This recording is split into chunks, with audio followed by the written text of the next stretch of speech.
Java films అనే YouTube channel రూపొందించినటువంటి ఎర్రచందనం డాక్యుమెంటరీలో ఉద్దేశపూర్వకంగానే జగన్మోహన్ రెడ్డి గారిని ఇరికించేందుకు చేసినటువంటి ప్రయత్నాలన్నీ కూడా బట్టబయలైపోయాయి. జావా డిస్కవరీ ఛానల్లో తప్పుడు కథనాలు కుట్రపూరితంగానే ప్రచారం అయ్యాయి అనేసి చాలా స్పష్టంగా అర్థమవుతుంది. ప్లానెట్ కిల్లర్స్ డాక్యుమెంటరీని మార్చి వక్రీకరించి జావా డిస్కవరీ ప్రచారం చేసిందని చెప్పేసి ఆరోపణలు కూడా వెలువడుతున్నాయి. 2021లో మీకు అందరూ కూడా బాగా తెలిసే ఉంటుంది. బ్లడ్ శాండర్స్ పేరుతో సీనియర్ జర్నలిస్ట్ ఉడుమల సుధాకర్ రెడ్డి ఒక పుస్తకం ఒకటి రచించాడు. ఆ పుస్తకాన్ని ఆధారంగా చేసుకుని 2023లో ప్లానెట్ కిల్లర్స్ పేరుతో డాక్యుమెంటరీని కూడా రూపొందించబడింది. 2023, 2024లో అది అమెజాన్ ప్రైమ్లో కూడా వచ్చింది. తర్వాత ఆల్ జజీరా వంటి వాటిల్లో కూడా విడుదలైంది. ఆ డాక్యుమెంటరీ అసలు వర్షన్లో ఏ రాజకీయ నాయకుడి ప్రస్తావన లేదు, కానీ ఆ దాంట్లో జగన్మోహన్ రెడ్డి గారి పేరును ప్రస్తావిస్తూ చూపించడం జరిగింది.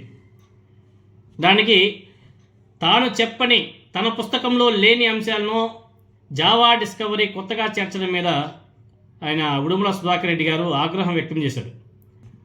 ఆ సంస్థ మీద లీగల్ చర్యలు కూడా తీసుకుంటాను అని చెప్పేసి ఆయన ట్వీట్ చేశాడు. ఆయన ట్వీట్ చేసిన తర్వాతనే అసలు నిజాలు కూడా బయటపడ్డాయి. లేకపోతే నిజంగానే జగన్మోహన్ రెడ్డి గారి మీద వైసీపీకి అంటగట్టి పచ్చ మీడియాలో కథనాలు రాసేసేవాళ్ళు. పచ్చ మీడియాలో డిబేట్లు పెట్టేసేవాళ్ళు. ప్లానెట్ కిల్లర్స్ డాక్యుమెంటరీ ఏదైతే ఉందో దాని వెనుక ఏపీలోనే కొందరు ప్రముఖులు భారీ స్థాయిలో కుట్రకు కూడా పాల్పడ్డారనే ఆరోపణలు కూడా గట్టిగా వినబడుతున్నాయి. ఇప్పుడు ఇది సర్వత్రా చర్చాంశమైంది.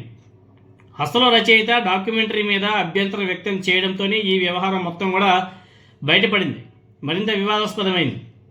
కేవలం ప్రతిపక్ష నాయకుడు జగన్మోహన్ రెడ్డి గారి మీద అసత్య ప్రచారం చేయాలనే ఉద్దేశంతోనే జావా ఫిలిమ్స్ సంస్థను ప్రభావితం చేసి పుస్తకంలో లేని అంశాలను జావా డిస్కవరీలో ప్రచారం చేయించారని చెప్పేసి కూడా ఆరోపణలు గట్టిగా వినబడుతున్నాయి.